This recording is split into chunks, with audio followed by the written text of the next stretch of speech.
Basic electronics engineering के इस lecture में आप सभी का स्वागत है। मैं इलेक्ट्रॉनिक्स इंजीनियरिंग से रामकृष्ण शर्मा। आज हम लोग एक नए टॉपिक के साथ यहाँ पर प्रेजेंट है, that is known as communication system. ज़्यादातर हमारे जितने भी सिलेबस हैं आपके AKTU हो गया, अलग अलग जो यूनिवर्सिटीज़ हैं, सभी के सिलेबस के जो इलेक्ट्रॉनिक्स के सिलेबस होते हैं उसमें communication system as a topic रखा गया है, जिसमें एम्पलीट्यूड मॉड्यूलेशन की स्पेशली बात होती है ना। तो आज हम लोग तीनों तरह के मॉड्यूलेशन की डिफिनेशंस तो कम से कम देख ही लेंगे, लेकिन मेन जो हमारा कंटेंट रहेगा वो एम्पलीट्यूड मॉड्यूलेशन पर बेस्ड रहेगा। उसके पहले ये भी बात होगी कि मॉड्यूलेशन होता क्या है, कम्युनिकेशन सिस्टम क्या होता है ना। और फिर जब हम एम्पलीट्यूड मॉड्यूलेशन में एंटर करेंगे तो हम इन बाकी सारे टर्म्स पर भी बात करेंगे जो कि सिलेबस से रिलेटेड होता है। तो आइए हम लोग शुरू करते हैं कम्युनिकेशन सिस्टम, है ना। इसको हम लोग शुरू करते हैं। अगर आपने चैनल को सब्सक्राइब नहीं किया है तो यही समय है चैनल को सब्सक्राइब करने का, ठीक है, क्योंकि अब आज के बाद आपको वीडियोस बार बार देखने के लिए चैनल को खोजना नहीं पड़ेगा। एक बार सब्सक्राइब कर लेते हैं तो नोटिफिकेशंस आपको मिलते रहेंगे और वो वीडियोज आप तक सीधे सीधे पहुंच जाएंगे। सो आपका समय शुरू होता है अब चैनल को सब्सक्राइब करने का। आइए हम लोग वीडियो पर बात करते हैं। देखो कम्युनिकेशन सिस्टम क्या है, तो उसके पहले हम ये जान लें सिस्टम क्या होता है। तो कोई भी जो सिस्टम है हमारा, वो उसमें कुछ ना, सिस्टम जो हमारा है वो कोई इलेक्ट्रॉनिक सर्किट हो सकता है या कोई हमारा एलिमेंट्स का कलेक्शन हो सकता है, कंपोनेंट्स का कलेक्शन हो सकता है, और उनको हम इस वे में ऑर्गेनाइज करते हैं, इस वे में हम कनेक्ट करते हैं एक दूसरे से कि जो भी हम इनपुट दे रहे हैं उसके लिए कुछ प्रॉपर आउटपुट हमको मिले। तो हम इसको क्या बोलते हैं, एक सिस्टम है। मतलब सिस्टम को आप कहिए system is a collection of small electronic and electrical सब systems which provides desired output corresponding to the input applied to the system। तो जो भी सिस्टम अप्लाई करेंगे, इनपुट अप्लाई करेंगे सिस्टम को, उसके लिए कुछ डिजायर्ड आउटपुट हमको मिलेगा, ठीक है। तो ये हमारे सिस्टम की डेफिनेशन हो गई, ओके। अब जैसे फॉर एग्जांपल करें कम्युनिकेशन सिस्टम, क्योंकि हम यही पढ़ने जा रहे हैं इसलिए सिस्टम में इसकी बात तो हम लोग कम से कम करेंगे ही। इसके अलावा कंट्रोल सिस्टम हो गया, सोलर पावर सिस्टम, इसकी स्पेशली मैं बात कर लेता हूँ। ये जो सनलाइट है हमारा, है ना, उस सनलाइट हमारा सोलर पैनल के द्वारा इलेक्ट्रिकल सिग्नल में कन्वर्ट हो जाता है और फिर ये इलेक्ट्रिकल सिग्नल को आप बैटरी में ना कंजर्व कर लेते हैं और उसके बाद फिर इसी बैटरी, जो आपने चार्ज बैटरी है, इसकी सहायता से आप बहुत सारे डिवाइसेस को ड्राइव करते हैं। तो यहाँ पर आपको एक इन्वर्टर की ज़रूरत पड़ती है और ये अलग अलग ब्लॉक्स हैं जिसमें एक एक इलेक्ट्रॉनिक सर्किट होगी। तो एक तो सभी अपने आप में एक प्रकार के सिस्टम है। दूसरी हम ये भी बात कर रहे हैं कि ये सबको मिलाकर भी एक सिस्टम बन रहा है जिसको हमने सोलर पावर सिस्टम का नाम दिया है।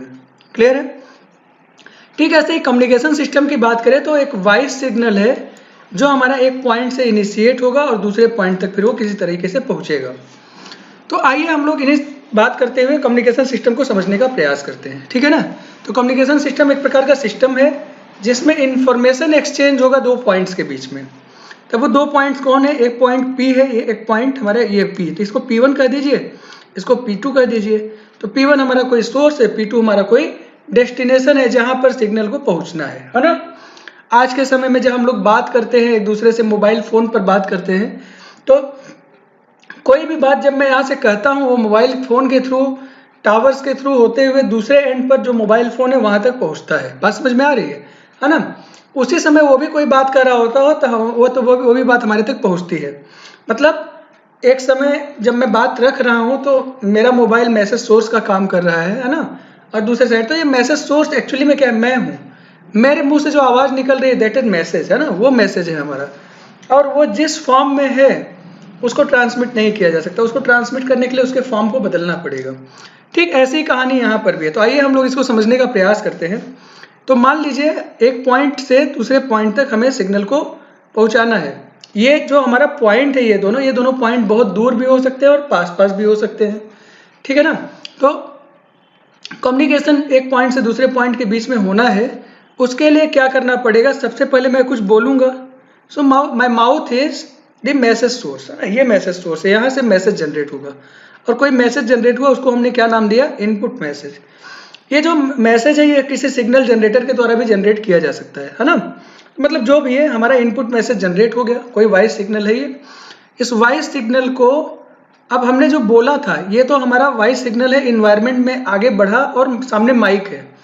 मतलब मैं जो बात रख रहा हूँ, है ना, यहाँ पर माइक हमारे पास अवेलेबल है, इसी माइक के थ्रू मैं अपनी बात रख रहा हूँ। तो जो मैंने बोला ये हमारा वॉइस सिग्नल है, ये माइक को मिला, तो माइक पर जैसे ही इनपुट मिला ये किस फॉर्म में कन्वर्ट हो जाएगा, इलेक्ट्रिकल सिग्नल में कन्वर्ट हो जाएगा। मतलब माइक क्या कर रहा है, mic is it is converting one form of the signal into another form। तो इनपुट सिग्नल जो हमारा वॉइस सिग्नल है इसको ये किस फॉर्म में कन्वर्ट कर रहा है, इलेक्ट्रिकल सिग्नल में कन्वर्ट कर रहा है, तो इसको बोलते हैं ट्रांसड्यूसर। ठीक है, अ ट्रांसड्यूसर इज एन इलेक्ट्रॉनिक और इलेक्ट्रिकल सर्किट और any device which converts one form of energy into another form. इसके बहुत सारे एग्जांपल्स हो सकते हैं, जैसे आप मोटर को देखिए, है ना, तो मोटर को जब आप देते हैं, इसको इलेक्ट्रिकल सिग्नल आप प्रोवाइड करते हैं, तो इसमें रोटेशन से स्टार्ट हो जाती हैं, रोटेशंस मतलब मैकेनिकल एनर्जी स्टार्ट हो जाती है। ठीक है, तो ये इलेक्ट्रिकल एनर्जी को मैकेनिकल एनर्जी में कन्वर्ट कर रहा है। बात समझ में आ रही होगी। ऐसे स्पीकर को देखिए, स्पीकर क्या करता है, ये आपका जो इलेक्ट्रिकल एनर्जी है इसको वॉइस सिग्नल में कन्वर्ट कर देता है। स्पीकर आप तो सुनते ही हैं गाने, है ना, तो आपको पता ही है कि जो हमारे सॉन्ग्स जनरेट हो रहे हैं स्पीकर से जनरेट हो रहे हैं, है ना। ये हमारा हो गया। इस तरह के जितने भी आपके एग्जाम्पल्स हैं, दीज आर द ट्रांसड्यूसर्स। ऐसे ही आपका थर्मिस्टर हो गया। थर्मिस्टर क्या करता है, जो आपका इन्वायरमेंटल टेम्परेचर है उस टेम्परेचर को इलेक्ट्रिकल सिग्नल में कन्वर्ट कर देता है ना। तो थर्मिस्टर, थर्मोकपल हो गया आपका, है ना, थर्मामीटर हो गया, ये सब क्या करते हैं, this converts one form of energy into another form, है कि नहीं है। तो ये इसको बोलते हैं ट्रांसड्यूसर। तो यहाँ पर माइक इनपुट ट्रांसड्यूसर का काम कर रहा है, मतलब ये इसको आप इनपुट साइड में आपने यूज किया है, यहाँ पर वॉइस सिग्नल देंगे, वो इलेक्ट्रिकल सिग्नल में कन्वर्ट होगा। ये जो इलेक्ट्रिकल सिग्नल है, अब इसको इनपुट सिग्नल बोलेंगे, ये इनपुट मैसेज आपने इनपुट सिग्नल में कन्वर्ट कर दिया। ये जो इलेक्ट्रिकल फॉर्म में सिग्नल है, अब इसको पास भेजना है या दूर भेजना है, इस पर डिपेंड करता है कि आपका जो ट्रांसमीटर सर्किट होगा वो कैसा होगा। अगर सिग्नल को आपको एक पॉइंट से दूसरे पॉइंट तक वायर के थ्रू पहुंचाना ही है तो आपको केवल ट्रांसमीटर सर्किट की जरूरत पड़ेगी, और सिग्नल की स्ट्रेंथ ठीक ठीक रखने के लिए इसके एम्पलीफायर की जरूरत पड़ेगी। लेकिन अगर सिग्नल को एक पॉइंट से दूसरे पॉइंट तक, बहुत दूर जो दूसरा पॉइंट है वहां तक पहुंचाना है ना, कुछ किलोमीटर्स की बात हम कर रहे हैं, तो आपको सिग्नल को मॉड्यूलेट करना पड़ेगा। अभी आप इतना ही जानिए कि मॉड्यूलेटर की जरूरत पड़ेगी जो सिग्नल को मॉड्यूलेट करेगा, क्योंकि इसी पर हमारा पूरा टॉपिक है, तो आगे हम इस पर बात करेंगे। तो सिग्नल हमारा मॉड्यूलेट होगा, उसको एम्पलीफाई करेंगे और सिग्नल को ट्रांसमिट कर देंगे। अगर बहुत ज्यादा दूर तक सिग्नल को जाना है तो दो तरीके हो सकते हैं, है ना।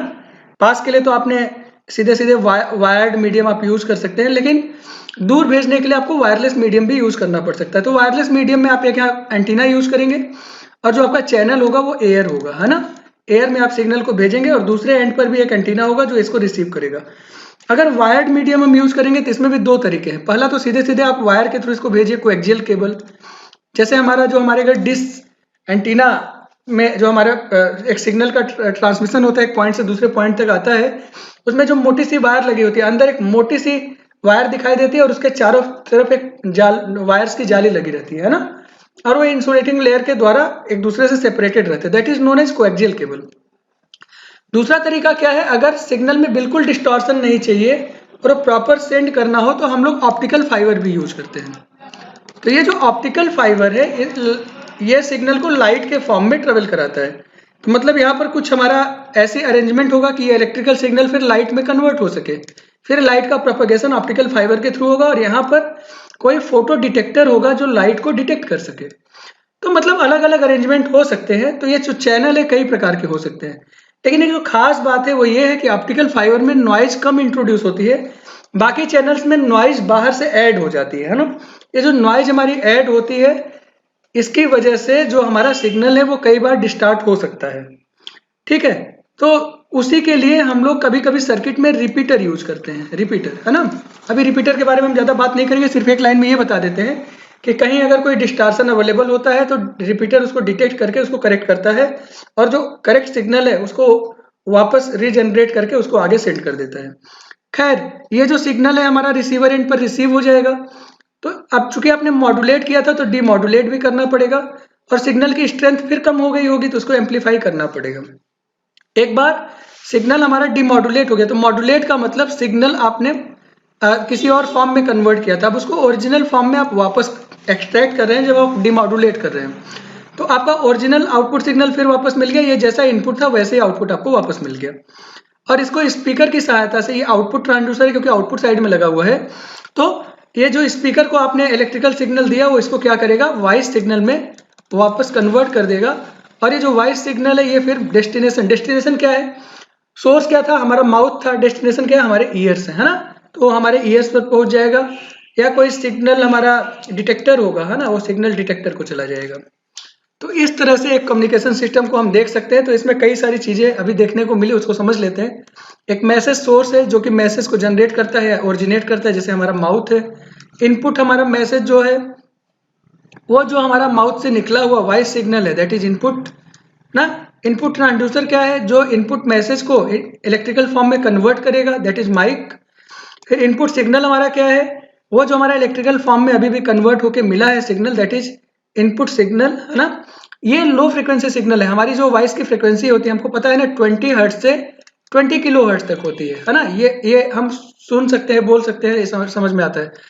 और नॉर्मली जो हम लोगों की वॉइस का स्ट्रेंथ होता है वो 4 किलो हर्ट्ज होता है ना। तो ये जो हमारा 20 किलो हर्ट्ज के नीचे की जितनी भी फ्रिक्वेंसीज यहाँ पे बेस बैंड सिग्नल है। बेस बैंड सिग्नल या इसको लो फ्रिक्वेंसी सिग्नल बोलते हैं है ना, या मॉड्यूलेटिंग सिग्नल भी बोलते हैं है ना। मॉड्यूलेटिंग सिग्नल मतलब जिसको मॉड्यूलेट करेंगे। तो मॉड्यूलेट करेंगे तो ये मॉड्यूलेटिंग सिग्नल का नाम क्यों पड़ा उसको आगे हम लोग देखेंगे, ठीक है। लेकिन अभी ये समझिए कि मॉड्यूलेटिंग सिग्नल, लो frequency signal, base band signal, ये सब एक ही है। और ये हमारे नॉर्मली वॉइस सिग्नल है जो इलेक्ट्रिकल फॉर्म में प्रेजेंट है। ट्रांसमीटर हमारा होगा जो सिग्नल्स को एम्पलीफाई कर सकता है, मॉड्यूलेट भी कर सकता है, और फिर सिग्नल को ट्रांसमिट भी कर सकता है। ये ट्रांसमिट करेगा उसी सिग्नल को। सिग्नल या तो इलेक्ट्रोमैग्नेटिक वेव के फॉर्म में ट्रेवल होगी जिसको एंटीना के द्वारा भेजा जाएगा है ना, एक एंटीना होगा जिसके द्वारा ये भेजा जाएगा। या ऑप्टिकल फॉर्म में भी हो सकता है जिसको आप ऑप्टिकल फाइबर के फॉर्म में आप सेंड कर सकते हैं, या नॉर्मल फॉर्म में भी हो सकता है जिसको आप नॉर्मल वायर्स में सेंड कर सकते हैं। फिर आपका चैनल होगा जो ऑप्टिकल फाइबर हो सकता है, वायर्स हो सकते हैं, कोएक्सियल केबल हो सकता है। अगर वायरलेस की बात करें तो चैनल एयर या स्पेस भी हो सकता है ना, जिसमें आप एंटीना के थ्रू प्रोपेगेशन करवाते हैं। इसके अलावा डिस्टॉर्शन और नॉइज है, जब कोई भी चैनल पर सिग्नल ट्रांसमिशन हो रहा होता है उसी फ्रिक्वेंसी के कुछ सिग्नल्स जो हमारे इन्वायरमेंट में पहले से प्रेजेंट है वो भी उसमें ऐड हो जाते हैं। इसको इंटरफेरेंस बोलते हैं। इससे सिग्नल हमारा डिस्टार्ट होता है, इसीलिए इनको अनवांटेड सिग्नल बोला जाता है। रिसीवर एंड की अगर हम बात करें तो रिसीवर जो हमारा है वो सिग्नल को रिसीव करता है, उसको डीमॉड्यूलेट करेगा, ओरिजिनल फॉर्म में इसको एक्सट्रैक्ट करेंगे। अगर सिग्नल की स्ट्रेंथ कम होगी तो उसको एम्पलीफाई करेंगे और फिर उसको आगे सेंड कर देंगे। अब जो सिग्नल हमें मिलेगा वो वॉइस सिग्नल होगा, इलेक्ट्रिकल फॉर्म में होगा। ये आउटपुट ट्रांसड्यूसर हमारा क्या करेगा, इस वॉइस जो electrical signal voice signal electrical form में है उसको ओरिजिनल वॉइस सिग्नल में कन्वर्ट करेगा, ठीक है, जैसे स्पीकर हमारा है। और फाइनली ये आउटपुट जो मैसेज है हमारा वो जनरेट हो गया, उसको डेस्टिनेशन पर सेंड कर दिया जाएगा। तो ये हमारा वॉइस सिग्नल जो है ये डेस्टिनेशन पर पहुंचेगा और मैसेज डेस्टिनेशन होगा क्या, वो हमारा कान होगा। इतनी सारी बातें यहाँ पर है। दो टर्म यहाँ पर हमको समझ में आए जो काम की बात थी। एक हमारा था बेस बैंड सिग्नल, या इसी को लो फ्रिक्वेंसी सिग्नल, और इसी को आपने मॉड्यूलेटिंग सिग्नल बोला है ना। और दूसरा मॉड्यूलेशन कुछ होता है। ये दो चीजों को हमको समझना है। अब देखिए कोई भी जो हमारा सिग्नल है उसके क्या क्या कंपोनेंट है। तो सिग्नल को हम ऐसे लिखते हैं A sine omega t plus theta. तो ये इसमें जो है ए हमारा है, ए क्या होता है, एम्पलीट्यूड होता है, ठीक है, याद रखिए। ओमेगा हमारा क्या होता है, this is 2 pi F. F हमारा होता है फ्रिक्वेंसी। बहुत सारी बुक्स में आप लोगों ने इसको न्यू नाम से पढ़ा है, nu is equal to c upon lambda. इसको हम एफ बोल रहे हैं, f is equal to c upon lambda. इसको समझना आसान होता है क्योंकि एफ फ्रिक्वेंसी टर्म के लिए हम लोग यहाँ पर रिप्रेजेंट कर रहे हैं। जब हम 2 पाई से फ्रिक्वेंसी को मल्टीप्लाई करते हैं तो उसको ओमेगा लिखते हैं। This omega is angular frequency है ना, एंगुलर फ्रिक्वेंसी, ठीक। ये हमारा एंगुलर फ्रिक्वेंसी होता है, टाइम से मल्टीप्लाई होता है तो आपको एंगल कन्वर्ट, ये हमारा एंगल हो जाता है। और इसमें जो कुछ एंगल में डेविएशन होता है उसको थीटा से रिप्रेजेंट करते हैं। ये जो हमारा थीटा होता है, this theta is phase difference है ना। और ये जो total omega t plus theta होता है, this is angle of the signal. पूरे सिग्नल का एक एंगल होता है आपका, ठीक है।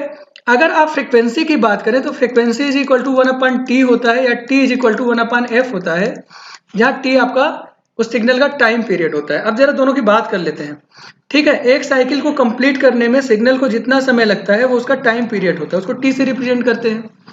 और ना एक साइकिल को कंप्लीट करने में जितना समय लगता है, और एक सेकेंड में है ना जितनी नंबर ऑफ साइकिल्स को कंप्लीट कर सकता है वो उसकी फ्रिक्वेंसी होती है। ऑब्वियस सी बात है टी और एफ एक दूसरे के रेसिप्रोकल है ना। ये बात हमारी यहाँ तक हो गई थी। ये सिग्नल के बारे में इंफॉर्मेशन है। आगे से हम लोग थीटा को भी छोड़कर चलेंगे, हम लोग सिर्फ इतनी बात करेंगे ए साइन ओमेगा टी, है ना, इतनी बात हम लोग करेंगे। अब मॉड्यूलेशन की जरूरत क्या है, तो अब इसको मैं समझाता हूँ मॉड्यूलेशन क्या है, थोड़ा सा समझिएगा। ठीक है, जैसे मान लीजिए मैं बाइक पर जा रहा हूँ, है ना, ठीक है, तो मैं बाइक पर जा रहा हूँ, तो मैं बाइक पर ना जाता, मैं ऐसे पैदल भी जा सकता हूँ, है ना। तो जब मैं पैदल जा रहा हूँ तो मैं देख रहा हूँ जो मैं काम कर पा रहा हूँ वो काफी बहुत, मतलब मेरी जो एनर्जी है मुझे बहुत देर तक काम नहीं करने दे रही है। तो मैं यहाँ से 4 किलोमीटर दूर तक जाकर फिर वापस लौट के आ रहा हूँ और उसके बाद फिर मेरी एनर्जी खत्म हो जा रही है। अब मैं वही काम बाइक से करता हूँ, है ना। तो बाइक पर जब मैं बैठकर बाइक को ऑन कर लेता हूँ, इसकी सहायता से मैं ना 100 किलोमीटर तक जाके वापस आ सकता हूँ और मेरी एनर्जी को बहुत ज़्यादा नुकसान नहीं होता है। तो हमने क्या किया यहाँ पर, मतलब मैं क्या हूँ यहाँ पर, लो फ्रिक्वेंसी सिग्नल हूँ, लो फ्रिक्वेंसी जिसकी एनर्जी कम है, और इसी वजह से मैं बहुत दूर तक ट्रेवल नहीं कर पा रहा था। तो मैंने क्या किया, मैंने एक हाई फ्रिक्वेंसी सिग्नल के ऊपर मैं बैठ गया हूँ। हाई फ्रिक्वेंसी सिग्नल कौन है, बाइक है ना, बाइक।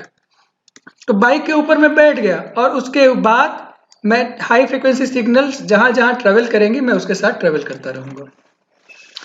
तो लो फ्रिक्वेंसी सिग्नल का हाई फ्रिक्वेंसी सिग्नल के ऊपर बैठना, ये एक एग्जांपल है केवल, this is known as modulation. तो मॉड्यूलेशन को अगर आप दूसरे तरीके से डिफाइन करें तो आप सेंड किसको करते हैं, आप सेंड करते हैं हाई फ्रिक्वेंसी सिग्नल को, और हाई फ्रिक्वेंसी सिग्नल में कुछ चेंजेस करते हैं लो फ्रिक्वेंसी सिग्नल के अकॉर्डिंग। तो हम ये कह देते हैं कि हाई फ्रिक्वेंसी सिग्नल को, लो फ्रिक्वेंसी सिग्नल को हाई फ्रिक्वेंसी सिग्नल के ऊपर सुपर इम्पोज करके हमने उसको भेज दिया है। ठीक बात है ना। तो हाई फ्रिक्वेंसी सिग्नल्स के ऊपर लो फ्रिक्वेंसी सिग्नल को सुपर इम्पोज करना is known as modulation. This is the perfect definition, है ना। तो ये समझ में आ रही बात। तो इस एग्जांपल से ये समझ में आ गया कि मतलब लो फ्रिक्वेंसी सिग्नल, मेरी वॉइस कहाँ तक पहुंचेगी। आप समझो, आप जिस जिस कॉलेज में पढ़ते हैं, आप समझिए अगर बिल्डिंग के सेकंड फ्लोर से अगर मैं जोर जोर से चिल्ला चिल्ला के बात करूं तो कॉलेज के गेट तक मैक्सिमम बात सुनाई देगी, उसके बाहर कहीं आवाज नहीं जाएगी, है कि नहीं। लेकिन अगर मुझे अपनी बात को बहुत दूर तक पहुंचाना है तो हम क्या करेंगे उसको, क्योंकि हमारी फ्रिक्वेंसी लो है 4 किलोहर्ट्ज से 8 किलोहर्ट्ज के बीच में, है ना। लेकिन अगर हम अपनी फ्रिक्वेंसी को हाई कर दें, अपनी फ्रिक्वेंसी को आप हाई कर दोगे, ये हमारा कैरेक्टरिस्टिक्स है, इसकी फ्रिक्वेंसी को आप बदलोगे तो पैरामीटर बदल नहीं जाएगा, तो सिग्नल स्टार्ट हो गया।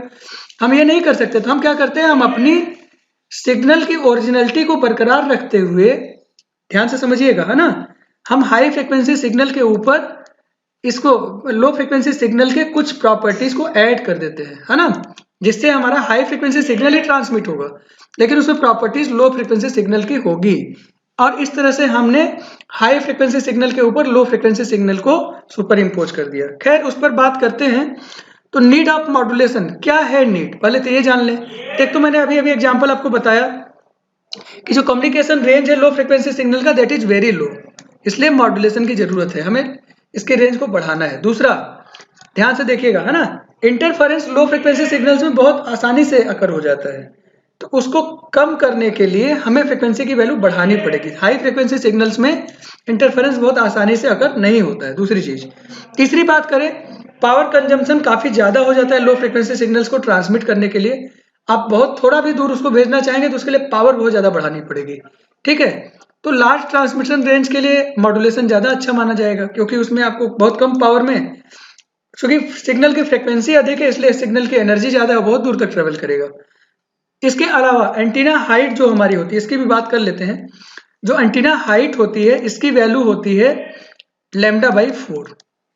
जिस फ्रिक्वेंसी को ये ट्रांसमिट करेगा उसकी उस फ्रिक्वेंसी का वेवलेंथ निकालिए, उसको 4 से डिवाइड कर दीजिए, आपको एंटीना की लेंथ मिल जाएगी। समझ आ रही बात। अब मान लीजिए हमारा लो फ्रिक्वेंसी सिग्नल है, मतलब 3 किलोहर्ट्ज, एक एग्जांपल ले लिया हमने।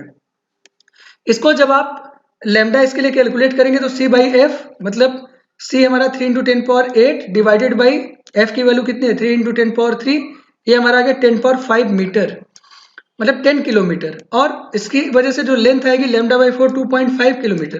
क्या इतने बड़े एंटीना को डिजाइन करना पॉसिबल है ना, बिल्कुल नहीं। अगर आप लो फ्रिक्वेंसी सिग्नल को दूर तक सेंड करना चाह रहे हैं तो उसके लिए आपको एंटीना तो डिजाइन करना पड़ेगा ना, लेकिन एंटीना आप देख रहे हैं कि इस एंटीना की हाइट फिजिबल नहीं है, इसलिए पॉसिबल नहीं है ना।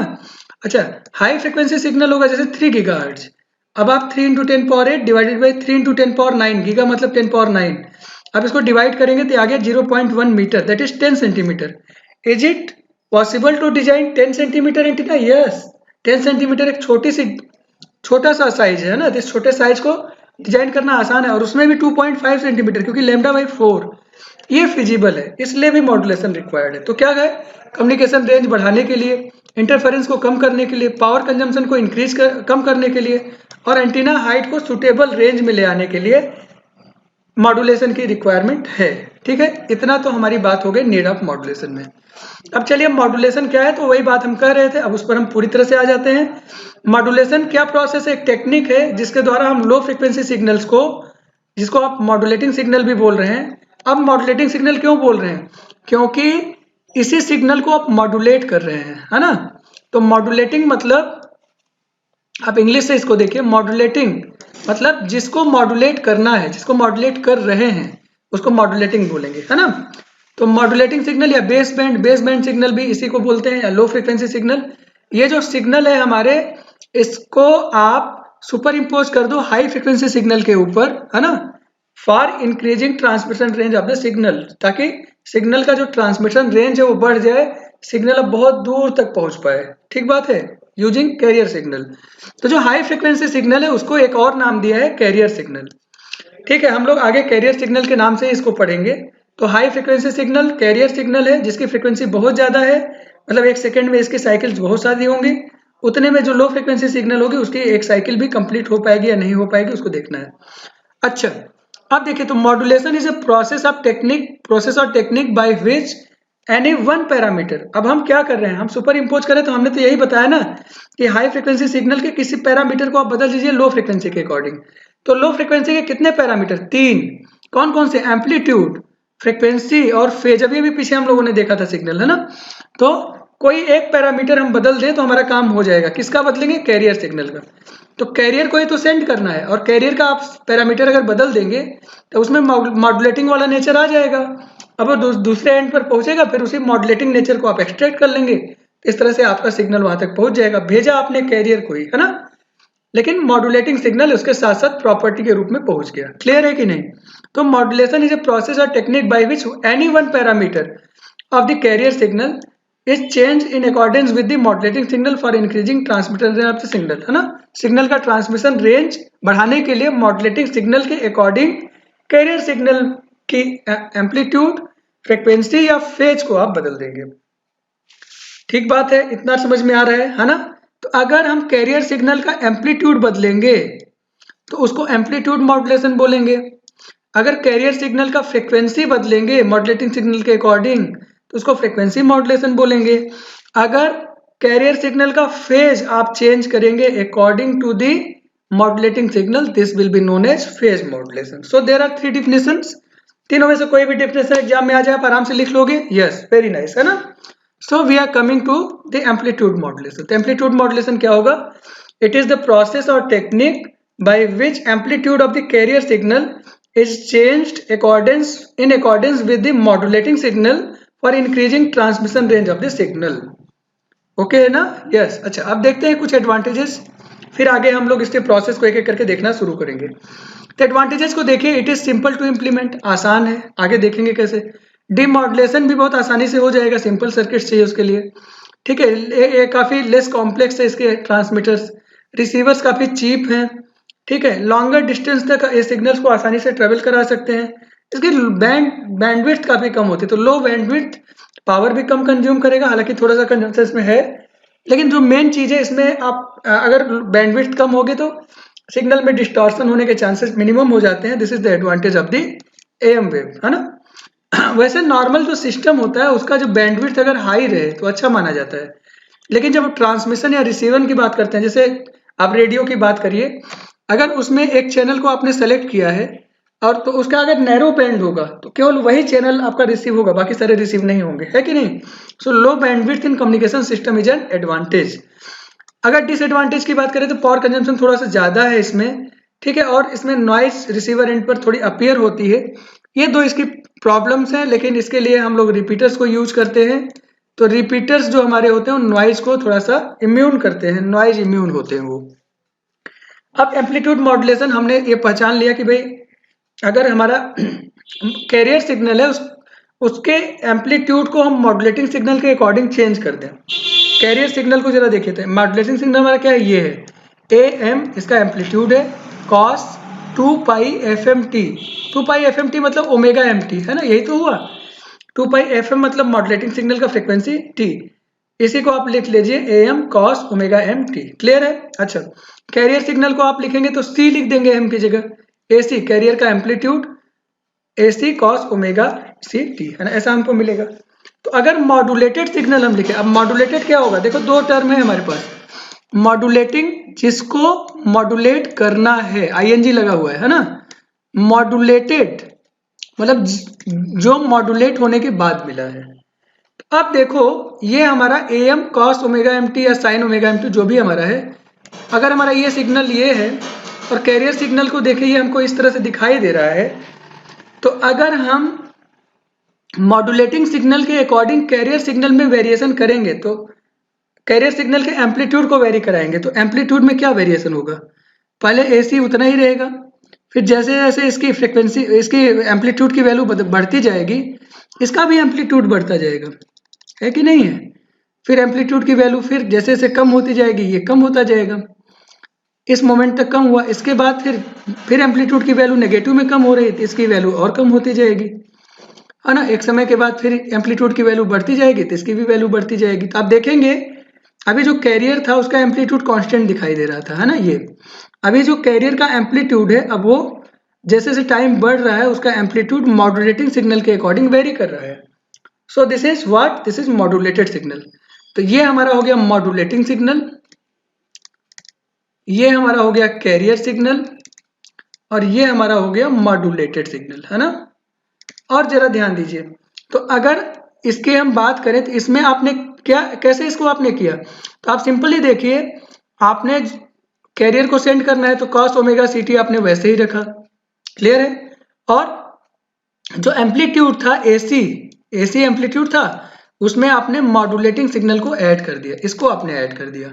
अब इसमें जैसे जैसे वेरिएशन आएगा कैरियर सिग्नल में भी वेरिएशन आएगा। तो अब आप मुझे ये बताओ कि जब आप इस यहाँ पर जीरो इनपुट है मॉड्यूलेटिंग सिग्नल का, उस समय AC वैसे ही बना रहेगा, तो उतना आपका एम्पलीट्यूड दिखाई दे रहा है।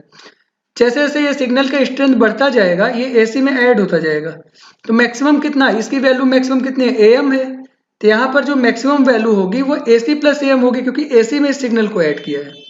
तो cos की मैक्सिमम वैल्यू क्या होगी, AM ही तो होगी, AC प्लस AM आपको मैक्सिमम वैल्यू मिलेगी।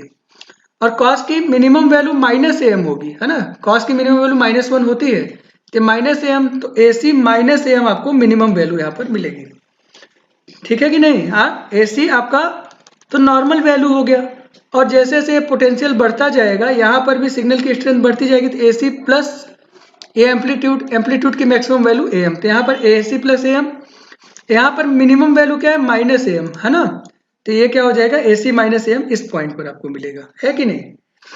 और एम्पलीट्यूड दोनों डायरेक्शन में होता है, आपको पता है ना, नीचे भी और ऊपर भी, तो वो सारा वेरिएशन आपको दोनों ही साइड में आपको दिखाई देगा। इस तरह से आप इसको ड्रॉ कर पाएंगे, ये हमारा इस तरह से चलता है, ठीक है ना। तो FM हमारा क्या है, frequency of modulating signal, FC frequency of carrier signal, okay. अच्छा, अब हमने ये लिख दिया इक्वेशन, है ना, ये AM is equal to AC plus AM cos omega MT, और उसके बाहर आपने मल्टीप्लाई कर दिया cos ओमेगा CT, है ना, कितना हो गया। AC को आप कॉमन करिए, यहाँ से AC कॉमन करेंगे तो यहाँ पर आ जाएगा 1, यहाँ पर आ जाएगा AM अपन AC होगा। AM अपन AC जो होता है, this is known as modulation index, ये हमारा क्या होता है, मॉड्यूलेशन इंडेक्स। तो मॉड्यूलेशन इंडेक्स की अगर डेफिनेशन को हम देखें, इट स्टेट्स द डेप्थ और level of modulation that a carrier wave undergoes, एक कैरियर में किस डेप्थ तक आपने मॉड्यूलेशन किया है, इसको आप मॉड्यूलेशन इंडेक्स के नाम से जानते हैं, क्लियर है ये, ओके। अब देखो, तो मॉड्यूलेशन इंडेक्स को आप ऐसे भी डिफाइन करेंगे, it is the ratio of amplitude of modulating and carrier signal, मतलब AM अपन AC, इसका रेशियो है। तो यहाँ पर AM अपन AC आया है, तो आप इसको क्या बोलेंगे, दिस इज मॉड्यूलेशन इंडेक्स, इसको म्यू से या एम से रिप्रेजेंट करते हैं, चूंकि एम्पलीट्यूड मॉड्यूलेशन का एम है ये, इसलिए इसको एम ए बोलते हैं, modulation index of amplitude modulation. Clear है ये? तो हम लोग यहाँ पर एम ए यूज करेंगे। कई बुक्स में केवल एम यूज किया जाता है, कहीं कहीं म्यू यूज किया जाता है। आपके एग्जाम में जो भी आएगा आप सबको सब तरीके से उसको समझ लेंगे। खैर, तो amplitude modulated wave A M T, ये हमारा किसके बराबर है? ए सी 1 प्लस एम ए, यहाँ पर हमने एम ए लिख दिया, M A cos omega M T, और बाहर लिख दिया cos omega C T. So this is what our modulated signal एच, ये हमारा मॉड्यूलेटेड सिग्नल है ना। मतलब ए सी आपका फिक्स्ड एम्पलीट्यूड है, लेकिन एम्पलीट्यूड इसके साथ मल्टीप्लाइड है, तो जैसे जैसे ये वैल्यू हमारी बदलती जाएगी ए सी की वैल्यू भी बदलती जाएगी, और इसी वजह से तो हमको ये वेव फॉर्म मिल रहा है कि नहीं, इसको हम देख पा रहे हैं। एक चीज हमारी ये हो गई। अब हमने ये भी बात किया था कि ये हमारा ए सी प्लस ए एम है, ये हमारा ए सी माइनस ए एम है ना। तो इसको आप नाम दे दीजिए, ये हमारा वी मैक्स है, वी मैक्स या ए मैक्स कह दीजिए, और ये जो हमारा एम्पलीट्यूड है इसको आप कह दीजिए वी मिन, ये हमारा क्या है? वी मिन है। समझ आ रही बात? तो वी मैक्स की वैल्यू क्या होगी? A C plus A M. V min की वैल्यू क्या होगी? A C minus A M, है कि नहीं? तो वी मैक्स प्लस वी मिन। अब देखिए, अगर हम इन दोनों इक्वेशंस को सॉल्व करें तो सॉल्व कैसे करेंगे? तो सबसे पहले इक्वेशन ए और इक्वेशन बी, इन दोनों को ऐड करिए। ऐड करेंगे तो ये क्या हो जाएगा? वी मैक्स प्लस वी मिन, एक साइड आ गया बराबर, एम से एम कैंसिल हो जाएगा, बचेगा क्या? 2 ए सी। ए सी की वैल्यू क्या हो जाएगी? वी मैक्स प्लस वी मिन डिवाइडेड बाई 2। फिर आप पहले इक्वेशन से दूसरे को माइनस करिए, तो ये क्या हो जाएगा? वी मैक्स माइनस वी मिन, और इसकी वैल्यू क्या हो जाएगी? ए सी से ए सी कैंसिल हो जाएगा, 2 ए एम। तो ए एम की वैल्यू क्या हो जाएगी? वी मैक्स माइनस वी मिन डिवाइडेड बाई 2। दोनों इक्वेशंस को आपने सॉल्व कर लिया आसानी से, और आपको ए सी और ए एम की वैल्यू मिल गई। अब हमारा एम ए है क्या? ये हमारा है ए एम अपन ए सी, अभी भी देखा था। ए एम की जगह आप रख सकते हैं वी मैक्स माइनस वी मिन डिवाइडेड बाई 2, तो आपस में कैंसिल हो जाने, उनको छोड़ ही दीजिए, और वी मैक्स प्लस वी मिन, ये आपका ए सी की वैल्यू है ना, डिवाइडेड बाई 2, दोनों में दोनों कैंसिल हो गया। तो ये हमारा मॉड्यूलेशन इंडेक्स का एक फार्मूला ये भी बन गया। क्लियर है कि नहीं? तो हमें मॉड्यूलेशन इंडेक्स का फार्मूला मिल गया। यहाँ तक बात हम लोगों को समझ में आ गई है कि नहीं आ गई है? यस और नो, है ना। तो मॉड्यूलेशन इंडेक्स का जो बेसिक कॉन्सेप्ट है वो क्लियर है हमको एम्पलीट्यूड मॉड्यूलेशन में? यस, बहुत बढ़िया। अब देखो, तो अगर हम ये देखें कि जो मॉड्यूलेशन इंडेक्स है हमारा, उसकी वैल्यू लेस देन 1 है, मतलब आप इसको ऐसे कहिए A M upon A C less than 1, मतलब ए एम की value less than A C है। अगर ऐसा है तो इसको बोलते हैं अंडर मॉड्यूलेशन। अब इसको जरा समझ लीजिए, मतलब तो वी मैक्स हमारा क्या होता है? ए सी प्लस ए एम, यही तो होता है। तो ए सी प्लस ए एम हमारा 0 से बड़ा होगा। A C minus A M हमारा क्या होगा? ए एम ए सी से छोटा है, मतलब ए सी अगर 5 है और ए एम 3 है, तो इसको सॉल्व करेंगे तो ये भी वैल्यू हमारी ग्रेटर देन 0 आएगी। तो आपको क्या मिलेगा? ये दोनों ही वैल्यूज ग्रेटर देन 0 मिलेंगी, मतलब ये भी पॉजिटिव में दिखाई देगा और ये भी 0 के ऊपर ही वैल्यू होगी। समझ आ रही बात? मतलब ये आपका 0 की लाइन को क्रॉस नहीं करेगा या वहां टच नहीं करेगा, ऊपर ही थोड़ा बना रहेगा। क्लियर है? इस तरह से कोई डिस्टॉर्शन नहीं होगा। ये एक सिंपल मॉड्यूलेशन की टेक्निक है और इसमें मॉड्यूलेशन अच्छा होता है। दूसरा हमारा एम ए इक्वल टू 1, इस केस में क्या हो जाएगा? A M upon A C equal to 1, या ए एम की वैल्यू ए सी के बराबर। अभी दोनों बराबर हो गए, इसको आप बोलते हैं परफेक्ट मॉड्यूलेशन या मार्जिनल मॉड्यूलेशन। इसमें क्या होगा? अगर ए सी प्लस ए एम निकालें तो ए सी एम बराबर 2 ए सी आ गया, ये हो गया हमारा। अगर ए सी और एम बराबर है तो वी मिन हमारा क्या होगा? A C minus M that is 0। V min हमारा यहाँ आता है तो ये 0 हो गया हमारा। इसका मतलब क्या होगा? ये सिग्नल यहाँ पर टच करेगा लाइन को, मतलब सिग्नल का कुछ पोर्शन तो आपका यहाँ डिस्टॉर्ट हो सकता है, नॉर्मली एकदम मार्जिनल है, डिस्टॉर्ट नहीं भी हो सकता है, ठीक है, लेकिन ये एकदम हल्का सा, फिर ये बहुत कम होते हुए फिर ऐसे बढ़ेगा। क्लियर है कि नहीं है? तो इस तरह से हमको ये क्या मिलेगा? ये 0 के केस में मॉड्यूलेशन एकदम परफेक्ट होगा, हल्का सा ऊपर नीचे हुआ कि डिस्टॉर्शन स्टार्ट हो जाएगा। तो आप M A equal to 1, M A greater than 1 अगर कर दे, मतलब ए एम अपान ए सी की वैल्यू ग्रेटर देन 1, मतलब ए एम की वैल्यू ग्रेटर देन ए सी, तो वी मैक्स क्या होगा हमारा? ए सी प्लस ए एम, ये तो आपका ग्रेटर देन 0 है ही। वी मिन हमारा क्या होगा? A C minus A M, और आपको क्या दिख रहा है? ए एम बड़ा है, ए सी में से ए एम घटाएंगे तो लेस देन 0 हो जाएगा, नेगेटिव हो जाएगा। मतलब एक वैल्यू तो आपको यहाँ मिल रही है, दूसरी वैल्यू नेगेटिव में मिल रही है। तो नेगेटिव मिलने का मतलब क्या हो गया? मतलब आपका जो सिग्नल होगा इस पॉइंट से, जिस पॉइंट पर ऐसा हो रहा है वहां से फेज रिवर्सल होगा। फेज रिवर्सल होगा मतलब आपका जो पूरा का पूरा सिग्नल है ना, वो आपका डिस्टॉर्ट हो जाएगा। दूसरा, ये हमारा ओवरलैपिंग कंडीशन में है, ऊपर मतलब दोनों एम्पलीट्यूड एक दूसरे को ओवरलैप करेंगे, इसकी वजह से इतना पोर्शन सिग्नल का आपका डिस्टॉर्ट हो रहा है, ठीक है ना, डिस्टॉर्ट हो जाएगा। तो यहाँ पर ओवर मॉड्यूलेशन हो गया है ना। ओवर मॉड्यूलेशन का मतलब यहाँ पर डिस्टॉर्शन अकर हो रहा है। तो ओवर मॉड्यूलेशन ये ग्रेटर देन 1 की कंडीशन को बोलते हैं, जैसे 1 है, 1.5 है, 1.3 है ना, ऐसा हमारा मिल जाए। और इस केस में हमारा क्या हो जाता है, 180 डिग्री का फेज रिवर्सल हमको मिलता है, जैसा कि हमने देखा। और उसकी वजह से हमारे एडिशनल साइड बैंड्स हमारे अकर होते हैं, जिसको यहाँ पर हम नहीं दिखा रहे हैं। इसकी वजह से जो हमारी वेव होती है वो डिस्टॉर्ट हो जाती है, ठीक है। और ओवर मॉड्यूलेशन की वजह से इंटरफेरेंस आकर हो जाता है, जिसको एलिमिनेट किया ही नहीं जा सकता। और ये प्रॉब्लम को रिमूव करने का सबसे अच्छा तरीका, ओवरकम करने का सबसे अच्छा तरीका ये है कि हम AM की वैल्यू या तो AC से कम रखें या तो उसके बराबर कर सकते हैं। AC से कम रखें सबसे अच्छा तरीका है, ठीक है। अगर हम बैंडविड्थ की बात करें, है ना, तो बैंडविड्थ देखिए क्या होगा। देखो एम्पलीट्यूड मॉड्यूलेशन में हमारा क्या है, इसमें एक बैंडविड्थ का मतलब कितना, इसका बैंडविड्थ काफी लो होता है हमको पता है, लेकिन कितना बैंडविड्थ होता है उसके बारे में बात कर लेते हैं। तो बैंडविड्थ क्या होता है, कोई भी हमारा जो सिस्टम है वो किसी फ्रिक्वेंसी रेंज में काम करता है ना। तो F1 से F2 के बीच में इसमें जो सिग्नल का ट्रांसमिशन है वो अच्छा होगा। तो उस समय जो F1 से लेकर F2 तक की बात करते हैं, इसको आप range of frequencies, range of operating frequencies बोलते हैं। और बैंडविड्थ क्या होता है, ये higher frequency minus lower frequency, इसको माइनस कर देते हैं तो आपको बैंडविड्थ मिल जाती है ना। So bandwidth is the difference between the highest and lowest frequencies of the signal, जो ऑपरेटिंग सिग्नल्स है ना, जो आप ऑपरेट कर पा रहे हैं। तो mathematically bandwidth is equal to V F max minus F min, इसको आप मैक्स कहिए और इसको आप मिन कहिए, है ना। एफ मैक्स माइनस एफ मिन ऐसा हमको मिलेगा। अब इसमें देखें बैंडविड्थ आता क्या है, इस इक्वेशन से दो चीजें हमको समझ में आएंगी। पहला, इक्वेशन 5 था ये हमारा, AMT is equal to AC 1 plus MA cos omega MT cos omega CT। अब आप इसको ना अंदर ले जाकर मल्टीप्लाई कर दीजिए, एक तो मिलेगा AC कॉस ओमेगा CT, दूसरा आपको मिलेगा MA AC cos omega MT cos omega CT। मतलब ये हमारा हो गया कॉस A कॉस B, है ना। अच्छा, 2 से मल्टीप्लाई कर दीजिए तो बाहर 1/2 हो जाएगा, है ना। 2 कॉस A कॉस B हमारा क्या होता है आप बताओ, cos A plus B plus cos A minus B, दो टर्म हमारे हो गए। हम दो फैक्टर्स में, क्योंकि दोनों मल्टीप्लाइड फैक्टर्स को के स्पेक्ट्रम को एनालाइज नहीं किया जा सकता, आपको उसको अलग अलग करना पड़ेगा। तो कैसे करेंगे, तो ये इक्वेशन है हमारे पास, इनकी सहायता से, है ना।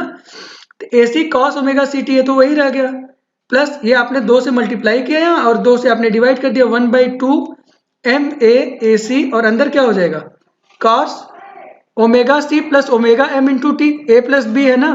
तो A हमारा क्या है ओमेगा MT, A हमारा क्या है ओमेगा CT, और B हमारा क्या है ओमेगा MT। यहाँ प्लस करेंगे तो omega C plus omega M into T, और A माइनस B करेंगे omega C minus omega M into T, ऐसा हमको मिलेगा। दो फ्रीक्वेंसी टर्म्स हमको मिल रहे हैं यहाँ पर, है ना, ध्यान से देखें। तो मैक्सिमम ये आपकी सेंट्रल फ्रीक्वेंसी है, दिस इज ओमेगा C। एक आपको मिल रहा है omega C minus plus omega M minus omega M, ये वाला। एक आपको मिल रहा है omega C plus omega M। तो फ्रीक्वेंसी कंपोनेंट्स कितने मिल रहे हैं, 3। और हमारा ऑपरेटिंग रेंज क्या है, हाईएस्ट ये है और लोवेस्ट ये है ना। तो जो आपका W मैक्स मिल रहा है, ओमेगा मैक्स मिल रहा है omega C plus omega M, और जो ओमेगा मिन मिल रहा है वो है omega C minus omega M। तो F मैक्स अगर आप बात करें तो उसको भी आप लिख सकते हैं omega C plus omega M divided by 2 पाई, क्योंकि ओमेगा हमारा 2 पाई F होता है, तो F is equal to omega upon 2 pi, ऐसा हो जाएगा। तो ये हमारा FC प्लस FM आप इसको लिख सकते हैं, ऐसे F मिन को आप FC माइनस FM लिख सकते हैं।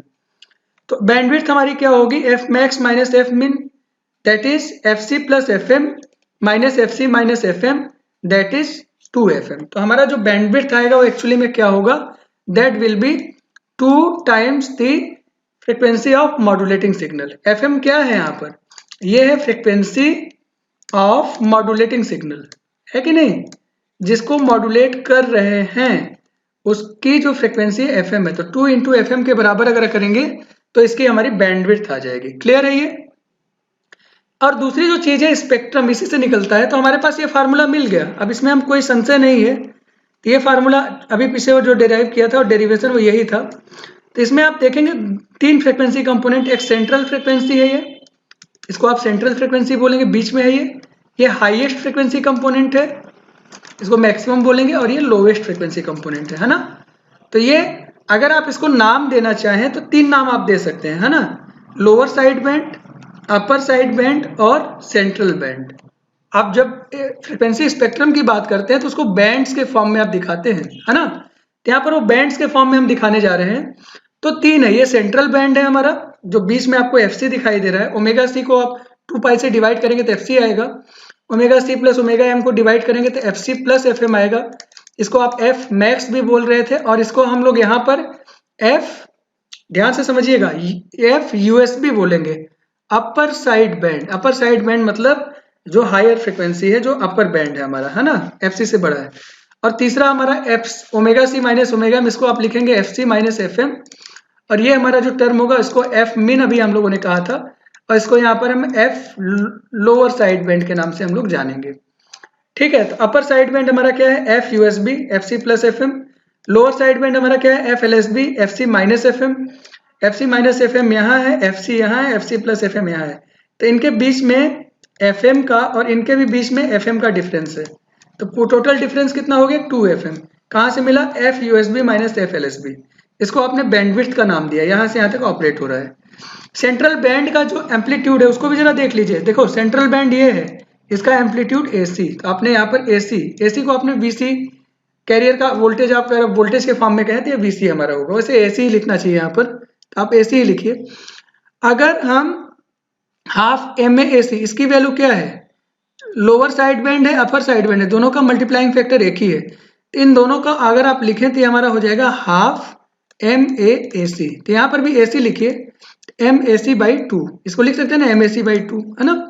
यहाँ पर भी MAC/2, ये हमारा हो जाएगा। तो इस तरह से आप फ्रिक्वेंसी स्पेक्ट्रम को आप दिखाते हैं, जिसमें आप लोअर साइड बैंड को, अपर साइड बैंड को और सेंट्रल फ्रिक्वेंसी को और उनके एम्पलीट्यूड को एक साथ दिखाते हैं, और उसमें बैंडविड्थ को भी एक्सप्लेन करते हैं। तो मेरे ख्याल से ये क्लियर हो गया। इतनी बात मैं यहाँ पर अभी कर रहा हूँ। अगले लेक्चर में जब हम लोग बात करेंगे तो उसमें हम लोग पावर कंटेंट्स को कैसे कैलकुलेट करेंगे उसकी बात करेंगे, और उसमें फिर हम लोग मल्टी टोन सिग्नल्स की भी बात करेंगे, है ना। और वहाँ सारे डेरिवेशन कंप्लीट होने के बाद फिर हम लास्ट लेक्चर में कम्युनिकेशन सिस्टम के जो तीसरा लेक्चर होगा, उस लेक्चर में जिसमें एम्पलीट्यूड मॉड्यूलेशन के न्यूमेरिकल्स को हम लोग सॉल्व करेंगे, है ना। तो किस तरह से इन फार्मूले को आप न्यूमेरिकल में कन्वर्ट करते हैं, किस तरह के न्यूमेरिकल एग्जाम में पूछे जाते हैं, उस पर हम लोग बात करेंगे। तो चलिए इस वीडियो को यहीं समाप्त करते हैं। चैनल को सब्सक्राइब जरूर करें, है ना, बार बार कह रहे हैं, कहीं आप भूल जाएंगे तो आपको नुकसान ना हो जाए, ऐसा मैं नहीं चाहता कि आपका नुकसान हो जाए। तो चैनल को सब्सक्राइब करिए। अगले वीडियो के साथ थोड़ी ही देर बाद फिर मिलते हैं, तब तक के लिए आप सभी को नमस्कार।